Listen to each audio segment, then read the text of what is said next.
पति पत्नी की कहानी बिना रोए सुन सकते हो क्या? एक दिन पति पत्नी की आपस में बहस हो गई। पत्नी कहने लगी, आप तो 1 घंटा भी मेरे बिना नहीं रह सकते हैं। तभी पति कहता है, तुम्हारे बिना मैं बहुत आसानी से रह सकता। तभी पति पत्नी दोनों ने शर्त लगाई, वह एक दूसरे से तब तक बात नहीं करेंगे जब तक पता नहीं चल जाता कौन किसके बिना नहीं रह सकता। 15 दिन के बाद जो सबसे पहले फोन मिला देगा वह शर्त हार जाएगा।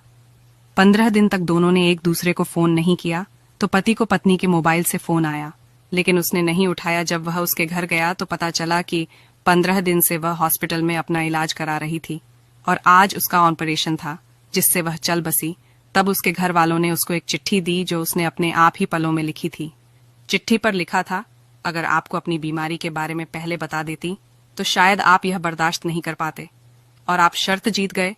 अब आप मेरे बिना रह सकते हैं। कहानी अच्छा लगा हो? पति अपनी पत्नी को घुमाने के लिए दिल्ली गया।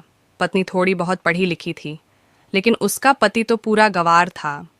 दिल्ली में घूमते घूमते हुए कुतुब मीनार के सामने पहुंचा। तब उसने कहा, ध्यान से देख ले, यह दिल्ली का लाल किला है। पत्नी पढ़ी लिखी थी। उसने कहा, यह लाल किला नहीं, ये तो कुतुब मीनार है। तभी पति को गुस्सा आया। उसने कहा, मैं तुझे घुमाने लाया हूँ, तुझे मुझसे ज्यादा पता है क्या?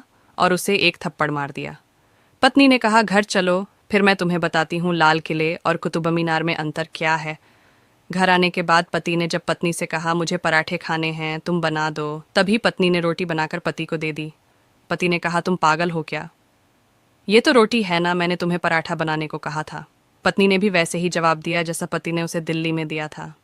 कहा कि रोटी मैं बनाती हूँ तो मुझे पता है, पराठा है या रोटी चुपचाप खा लो जो मैंने तुम्हें बनाकर पति ने दिया। अपनी पत्नी से कहा, मेरे परिवार में तुम्हें आज तक सबने बुरा भला कहा, लेकिन मैंने आज तक तुम्हें कुछ गलत नहीं बोला। तब पत्नी ने कहा, भले ही आपने गलत नहीं बोला, लेकिन जब सब मुझे गलत कहते हैं, ताने मारते हैं, तो तब आपने कुछ सही भी नहीं मेरे कहा। पति रात के 9 बजे ऑफिस से घर आया। मैं आते ही उनसे लड़ना शुरू कर दिया क्योंकि मैं उन्हें पसंद नहीं करती थी और मैं गुस्से में बोलते रहे। मेरे पति ने कहा, मुझे खाना तो दे दो, बहुत भूख लगी है। मैंने कहा, खुद जाकर खा लो, मुझे नींद आ रही है। मेरे पति चुपचाप सुनते रहे और मैं पूरी रात उनसे लड़ती रही। जब सुबह हुई मेरे पति ने मुझसे कहा, मुझे नाश्ता तो दे दो, मुझे ऑफिस जाना है, तू मेरा पीछा कब छोड़ेगा? मैंने गुस्से में कहा, मैं तुझसे तंग आ गई हूँ, भगवान करे तू मर जाए। मेरे पति कुछ नहीं बोले और ऑफिस चले गए। मैं अपने बच्चों को स्कूल से लेकर वापस आ रही थी तो मेरे घर के सामने बहुत भीड़ लगी हुई थी। भीड़ को देखकर मैं चौंक गई और अपने घर के करीब पहुंची तो देखा कि मेरे पति की लाश घर के सामने पड़ी थी। मेरे ऊपर कयामत सी आ गई, मेरे हाथ पैर कांपने लगे, मेरे अंदर एक सन्नाटा सा छा गया। लोग आपस में बात कर रहे थे कि कार से मनोज का एक्सीडेंट हुआ है।